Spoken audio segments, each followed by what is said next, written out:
The last question was first asked for the first time, half in jest, on May 21st, 2061, at a time when humanity first stepped into the light. The question came about as a result of a $5 bet for highballs, and it happened this way. Alexander Adele and Bertram Lupov were two of the faithful attendants of Multivac. As well as any human beings could, they knew what lay behind the cold, clicking, flashing face, miles and miles of face of that giant computer. They had, at least, a vague notion of the general plan of relays and circuits that had long since grown past the point where any single human could possibly have a firm grasp of the whole.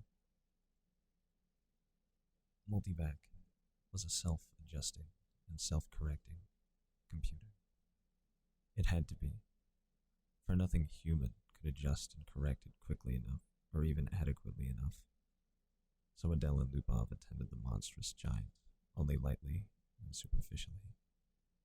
It as well as any men could.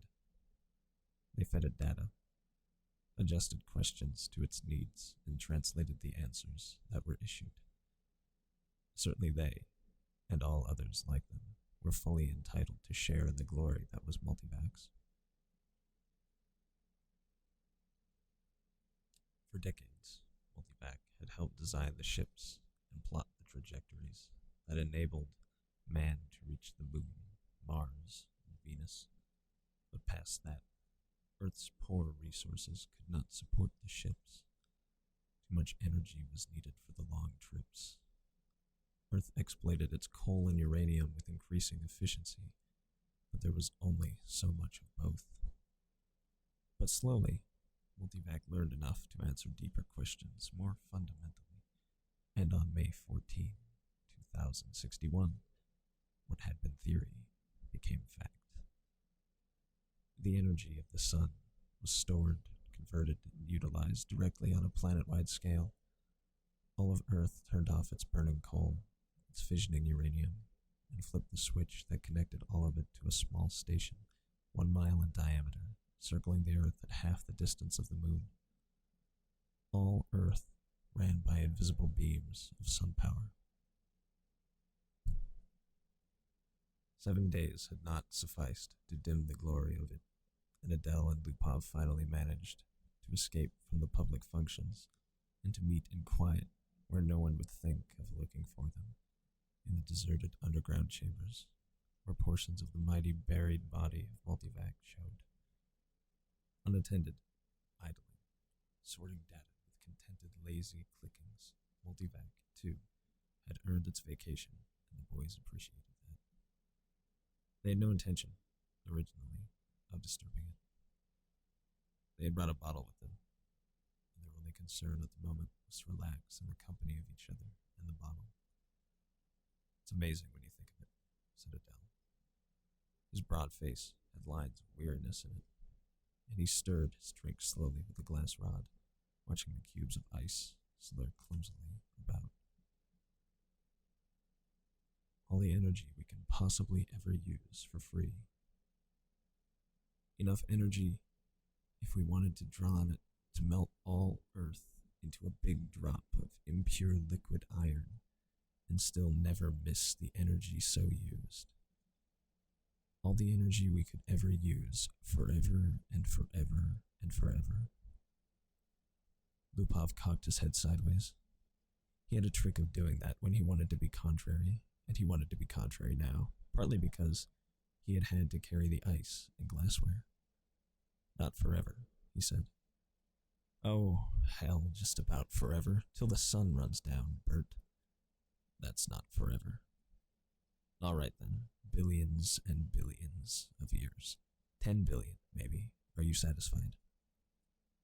Lupov put his fingers through his thinning hair as though to reassure himself that some was still left and sipped gently at his own drink. 10 billion years isn't forever. Well, it will last our time, won't it? So would the coal and uranium. All right, but now we can hook up each individual spaceship to the solar station, And it can go to Pluto and back 1,000,000 times without ever worrying about fuel. You can't do that on coal and uranium. Ask Multivac if you don't believe me. I don't have to ask Multivac. I know that. Then stop running down what Multivac's done for us, said Adele, blazing up. It did all right. Who says it didn't? What I say is that a sun won't last forever. That's all I'm saying. We're safe for 10 billion years. But then what? Lupov pointed a slightly shaky finger at the other. And don't say we'll switch to another sun. There was silence for a while. Adele put his glass to his lips, only occasionally, and Lupov's eyes slowly closed. They rested. Then Lupov's eyes snapped open. You're thinking we'll switch to another sun when ours is done, aren't you? I'm not thinking. Sure you are. You're weak on logic. That's the trouble with you. You're like the guy in the story who was caught in a sudden shower and who ran to a grove of trees and got under one. He wasn't worried, you see, because he figured when one tree got wet through, he would just get under another one. I get it, said Adele. Don't shout. When the sun is done, the other stars will be gone, too. Darn right they will, muttered Lupov. It all had a beginning in the original cosmic explosion, whatever that was, and it'll all have an end when all the stars run down. Some run down faster than others. Hell, the giants won't last 100 million years. The sun will last 10 billion years, and maybe the dwarfs will last 200 billion for all the good they are. But just give us 1 trillion years and everything will be dark. Entropy has to increase to maximum. That's all. I know all about entropy, said Adele, standing on his dignity. The hell you do. I know as much as you do. Then you know everything's got to run down someday. All right, who's to say they won't? You did, you poor sap. You said we had all the energy we needed, forever. You said forever. It was Adele's turn to be contrary. Maybe we can build things up again someday, he said. Never. Why not? Someday. Never. Ask Multivac. You ask Multivac. I dare you. $5 says it can't be done. Adele was just drunk enough to try. Just sober enough to be able to phrase the necessary symbols and operations into a question which, in words, might have corresponded to this. Will mankind one day, without the net expenditure of energy, be able to restore the sun to its full youthfulness, even after it had died of old age? Or maybe it could be put more simply like this. How can the net amount of entropy of the universe be massively decreased? Multivac fell dead and silent. A slow flashing of lights ceased. The distant sounds of clicking relays ended. Then, just as the frightened technicians felt they could hold their breath no longer, there was a sudden springing to life of the teletype attached to that portion of Multivac. 5 words were printed. Insufficient data for meaningful answer. No bet, whispered Lupov. They left hurriedly. By next morning, the two, plagued with throbbing heads and cottony mouth, had forgotten the incident. Geraldine, and Geraldette 1 and 2 watched the starry picture in the visiplate change as the passage through hyperspace was completed in its non-time lapse. At once, an even powdering of stars gave way to the predominance of a single bright shining disk, the size of a marble, centered on the viewing screen. That's X-23, said Gerard confidently. His thin hands clamped tightly behind his back, and the knuckles whitened. The little Gerardettes, both girls, had experienced the hyperspace passage for the first time in their lives, and were self-conscious over the momentary sensation of inside-outness. They buried their giggles and chased one another wildly about their mother, screaming, "We've reached X-23! We've reached X-23! We've..." Quiet, children, said Geraldine sharply. Are you sure, Gerard? What is there to be but sure? Asked Gerard, glancing up at the bulge of featureless metal just under the ceiling. It ran the length of the room, disappearing through the wall at either end. It was as long as the ship. Gerard scarcely knew a thing about the thick rod of metal, except that it was called a microvac, that one asked it questions if one wished, that if one did not, it still had its task of guiding the ship to a pre-ordered destination, of feeding on energies from the various subgalactic power stations, of computing the equations for the hyperspatial jumps. Gerard and his family had only to wait and live in the comfortable residence quarters of the ship. Someone had once told Gerard that the AC at the end of a microvac stood for automatic computer in ancient English. But he was on the edge of forgetting even that. Geraldine's eyes were moist as she watched the visit plate. I can't help it. I feel funny about leaving Earth. Why, for Pete's sake? Demanded Gerard. We had nothing there. We'll have everything on X-23. You won't be alone. You won't be a pioneer. There are over 1 million people on the planet already. Good Lord, our great-grandchildren will be looking for new worlds because X-23 will be overcrowded. Then, after a reflective pause, I tell you, it's a lucky thing the computers worked out interstellar travel the way the race is growing. I know, said Geraldine miserably. Gerard 1 said promptly, Our microvac is the best microvac in the world. I think so too, said Gerard, tousling her hair. It was a nice feeling to have a microvac of your own, and Gerard was glad he was part of his generation and no other. In his father's youth, the only computers had been tremendous machines taking up 100 square miles of land. There was only one to a planet. Planetary ACs, they were called. They had been growing in size steadily for 1,000 years, and then, all at once, came refinement. In place of transistors had come molecular valves, so that even the largest planetary AC could be put into a space only half the volume of a spaceship. Gerard felt uplifted, as he always did when he thought of his own personal microvac. It was so many times more complicated than the ancient and primitive multivac that had first tamed the sun, and almost as complicated as Earth's planetary AC, the largest, that had first solved the problem of hyperspatial travel and had made trips to the stars possible. So many stars, so many planets, sighed Geraldine, busy with her own thoughts. I suppose families will be going out to new planets forever, the way we are now. Not forever, said Gerard with a smile. It will all stop someday, but not for billions of years. Many billions. Even the stars run down, you know. Entropy must increase. What's entropy, Daddy? Shrilled Geraldette 2. Entropy, little sweet, is just a word which means the amount of running down of the universe. Everything runs down, you know, like your little walkie-talkie robot, remember? Can't you just put in a new power unit, like with my robot? The stars are the power units, dear. Once they're gone, there are no more power units. Geraldette 1 at once set up a howl. Don't let them, Daddy. Don't let the stars run down. Now look what you've done, whispered Geraldine, exasperated. How was I to know it would frighten them? Gerard whispered back. Ask the microvac, wailed Geraldette 1. Ask him how to turn the stars on again. Go ahead, said Geraldine. It will quiet them down. Geraldette 2 was beginning to cry also. Gerard shrugged. Now, honeys. I'll ask microvac.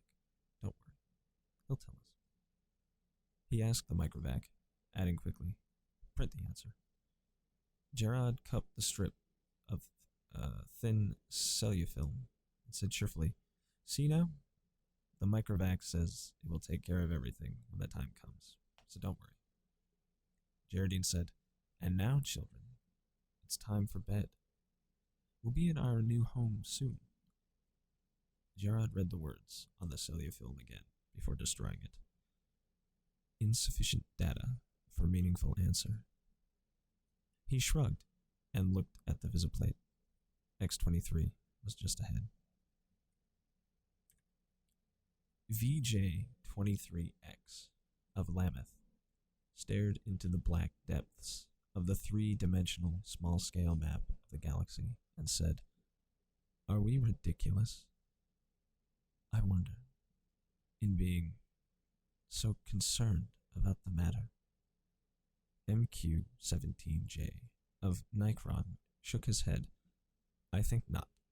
You know the galaxy will be filled in 5 years at the present rate of expansion." Both seemed in their early 20s. Both were tall and perfectly formed. "Still," said VJ-23X, "I hesitate to submit a pessimistic report to the Galactic Council. I wouldn't consider any other kind of report. Stir them up a bit. We've got to stir them up." VJ-23X sighed. "Space is infinite. 100 billion galaxies are there for the taking. More. 100 billion is not infinite, and it's getting less infinite all the time. Consider. 20,000 years ago, mankind first solved the problem of utilizing stellar energy, and a few centuries later, interstellar travel became possible. It took mankind 1,000,000 years to fill one small world, and then only 15,000 years to fill the rest of the galaxy. Now the population doubles every 10 years. VJ-23X interrupted. "We can thank immortality for that." "Very well. Immortality exists, and we have to take it into account. I admit it has its seamy side, this immortality. The galactic AC has solved many problems for us, but in solving the problem of preventing old age and death, it has undone all its other solutions. Yet you wouldn't want to abandon life, I suppose." "Not at all," snapped MQ-17J, softening it at once to, "Not yet. I'm by no means old enough. How old are you?" 223. "And you?" "I'm still under 200. But to get back to my point. Population doubles every 10 years. Once this galaxy is filled, we'll have filled another in 10 years. Another 10 years, and we'll have filled 2 more. Another decade, 4 more. In 100 years, we'll have filled 1,000 galaxies. In 1,000 years, 1,000,000 galaxies. In 10,000 years, the entire known universe. Then what?" VJ-23X said, "As a side issue, there's a problem of transportation. I wonder how many sun power units it will take to move galaxies of individuals from one galaxy to the next." "A very good point. Already mankind consumes 2 sun power units per year. Most of it's wasted, after all. Our own galaxy alone pours out 1,000 sun power units a year, and we only use 2 of those." "Granted, but even with 100% efficiency, we only stave off the end. Our energy requirements are going up in a geometric progression even faster than our population. We'll run out of energy even sooner than we run out of galaxies." "A good point. A very good point." "We'll just have to build new stars out of interstellar gas, or out of dissipated heat?" asked MQ-17J sarcastically. "There may be some way to reverse entropy. We ought to ask the galactic AC." VJ-23X was not really serious, but MQ-17J pulled out his AC contact from his pocket and placed it on the table before him. "I've half a mind to," he said. "It's something the human race will have to face someday." He stared somberly at his small AC contact. It was only 2 inches cubed and nothing in itself, but it was connected through hyperspace with the great galactic AC that served all mankind. Hyperspace considered, it was an integral part of the galactic AC.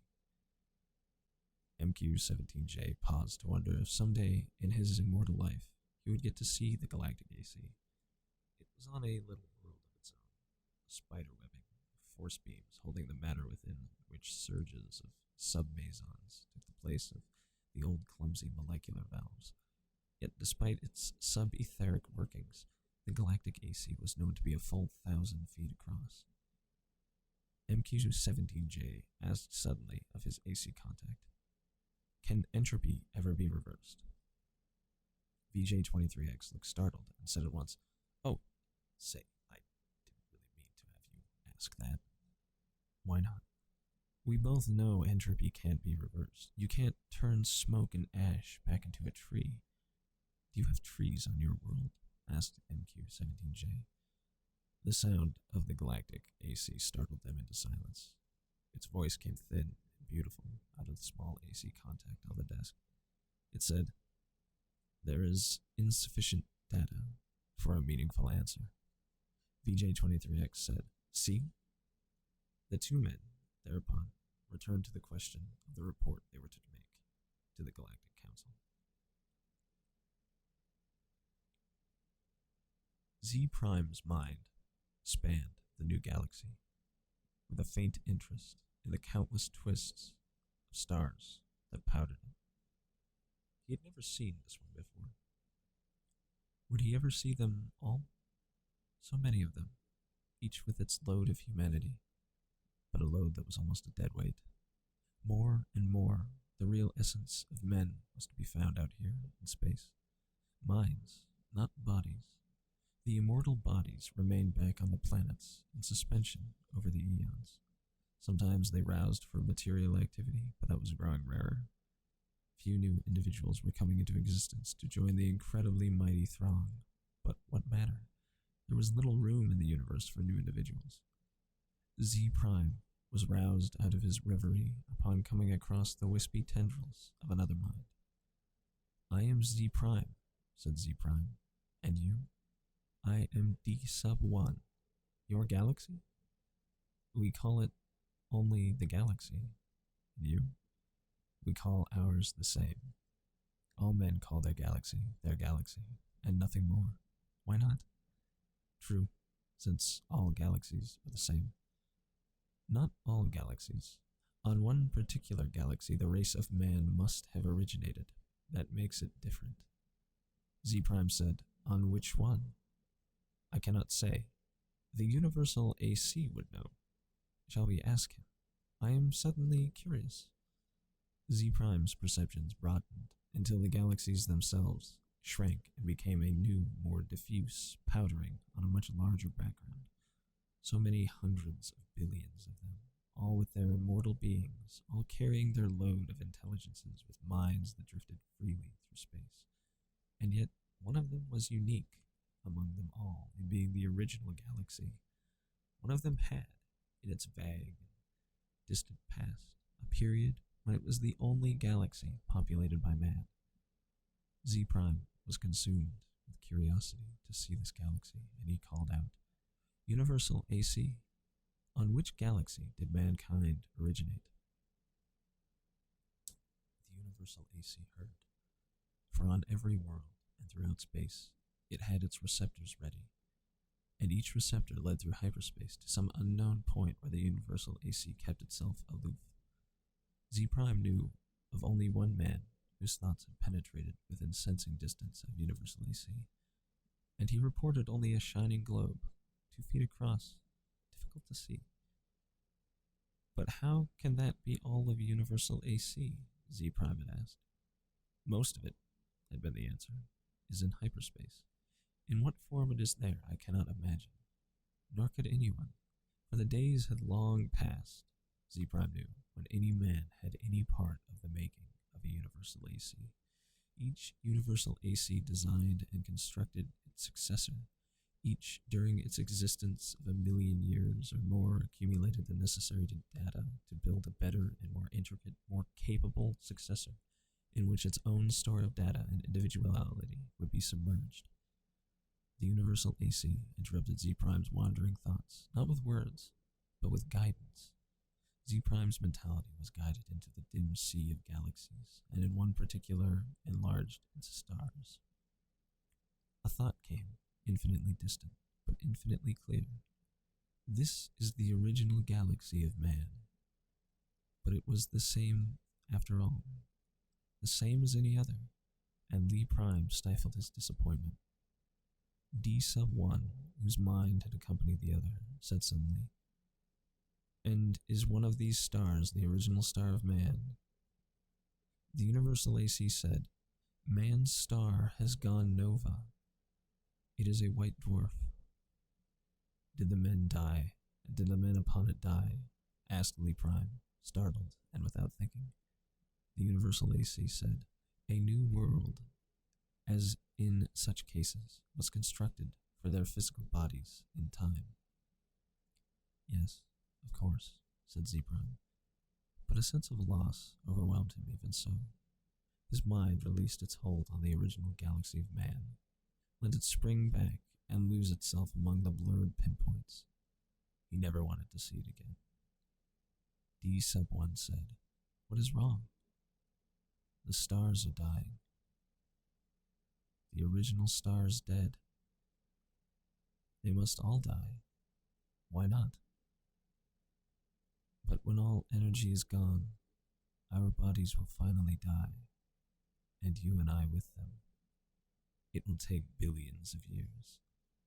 I do not wish it to happen even after billions of years. Universal AC, how may stars be kept from dying?" D sub 1 said in amusement, "You're asking how entropy might be reversed in direction." And the Universal AC answered, "There is as yet insufficient data for a meaningful answer." Z Prime's thoughts fled back to his own galaxy. He gave no further thought to D sub 1, whose body might be waiting on a galaxy a trillion light years away, or on a star next to Z Prime's own. It didn't matter. Unhappily, Z Prime began collecting interstellar hydrogen out of which to build a small star of his own. If the stars must someday die, at least some could yet be built. Man considered with himself, for in a way, man mentally was one. He consisted of a trillion ageless bodies, each in its place, each resting quiet and incorruptible, each cared for by perfect automatons, equally incorruptible, while the minds of all the bodies freely melted one into the other, indistinguishable. Man said, "The universe is dying." Man looked about at the dimming galaxies. The giant stars, spendthrifts, were gone long ago, back in the dimmest of the dim far past. Almost all stars were white dwarfs, fading to the end. New stars had been built of the dust between the stars, some by natural processes, some by man himself. And those were gone too. White dwarfs might yet be crashed together, and of the mighty forces so released, new stars built. But only one star for every 1,000 white dwarfs destroyed, and those would come to an end too. Man said, "Carefully husbanded, as directed by the cosmic AC, the energy that is even yet left in all the universe will last for billions of years." But even so, said man, eventually it will all come to an end. However it may be husbanded, however stretched out, the energy once expended is gone and cannot be restored. Entropy must increase forever to the maximum. Man said, "Can cosmic entropy not be reversed? Let us ask the cosmic AC." The cosmic AC surrounded them, but not in space. Not a fragment of it was in space. It was in hyperspace and made of something that was neither matter nor energy. The question of its size and nature no longer had meaning in any terms that man could comprehend. "Cosmic AC," said man, "how may entropy be reversed?"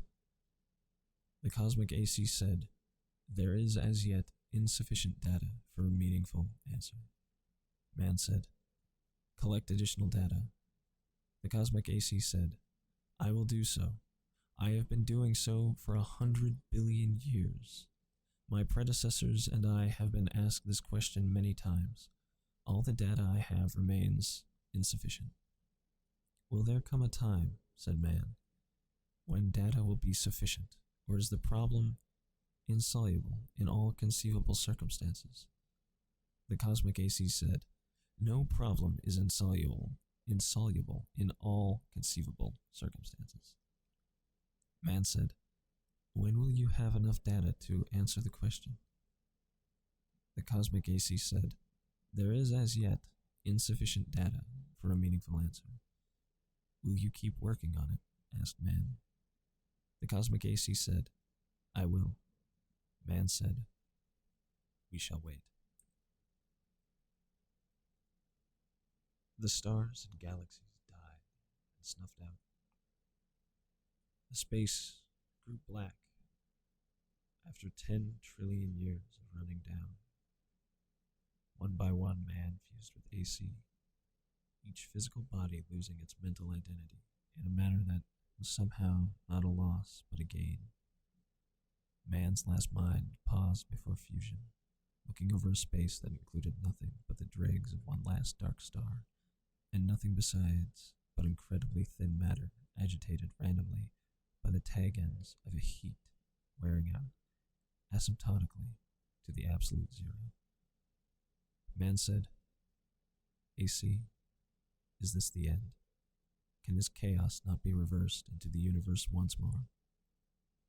Can that not be done?